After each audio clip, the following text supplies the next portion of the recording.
ಬೆಳಿಗ್ಗೆ ಎಂದಿನಂತೆ ವಾಹನಗಳು ಕೂಡ ಸಂಚಾರ ಮಾಡ್ತಾ ಇದ್ವು. ಅದ್ರ ಜೊತೆಗೆ BMTC ಬಸ್ಗಳು ಕೂಡ ಒಂದು ಕಡೆಯಿಂದ ಮತ್ತೊಂದು ಕಡೆಗೆ ತೆರಳ್ತಾ ಇತ್ತು. ಸದ್ಯದ ಒಂದು ಚಿತ್ರಣವನ್ನು ನಿಮಗೆ ತೋರಿಸ್ತಾ ಹೋಗ್ತೀನಿ. ನಾನೀಗ ಬೆಂಗಳೂರಿನ BMTC ಮೆಜೆಸ್ಟಿಕ್ BMTC ಬಸ್ ನಿಲ್ದಾಣದ ಬಳಿಯಲ್ಲಿದ್ದೇನೆ. ಇಲ್ಲಿ ನೀವು ಗಮನಿಸ್ತಾ ಹೋಗ್ಬೋದು, ಅಂದ್ರೆ ಸಾಕಷ್ಟು ಪ್ರಮಾಣದಲ್ಲಿ ಬೆಳಗ್ಗೆಯಿಂದಲೂ ಕೂಡ ವಾಹನಗಳು ಬರ್ತಾನೆ ಇದ್ದಾವೆ.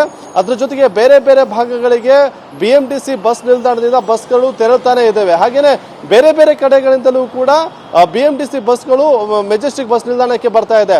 ಅದರ ಜೊತೆಗೆ ಇಲ್ಲಿರುವಂತಹ ಪ್ರಯಾಣಿಕರಿಗೇನು ದೊಡ್ಡ ಮಟ್ಟದ ಏನು ಸಮಸ್ಯೆ ಏನು ಆದಂತೆ ಕಾಣಿಸ್ತಿಲ್ಲ. ನಾನೀಗ BMTC ಬಸ್ ಎಂಟ್ರಿ ಪಾಯಿಂಟ್ ಅಲ್ಲಿ ಇದ್ದೀನಿ.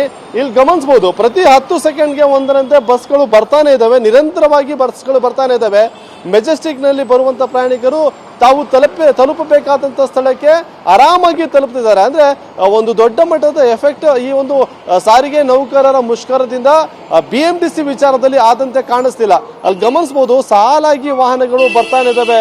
ಸುಂಕದಕಟ್ಟೆ ಆಗಿರ್ಬೋದು, ಉತ್ತರಹಳ್ಳಿ, ಮೆಜೆಸ್ಟಿಕ್, ಅದ್ರ ಜೊತೆಗೆ ಬೇರೆ ಬೇರೆ ಭಾಗಗಳಿಂದ ಬರುವಂತಹ ಎಲ್ಲಾ ಬಸ್ಗಳು ಕೂಡ ಮೆಜೆಸ್ಟಿಕ್ ನಿಲ್ದಾಣದ ಕಡೆಗೆ ಮುಖ ಮಾಡ್ತಾ ಇರುವಂತದ್ದು. ಇಲ್ಲಿಂದ ಮತ್ತೆ ತಲುಪಬೇಕಾದಂತಹ ಜಾಗಕ್ಕೆ ಹೋಗಿ ಬಸ್ಗಳು ಕೂಡ ತಲುಪ್ತಾ ಇದಾವೆ.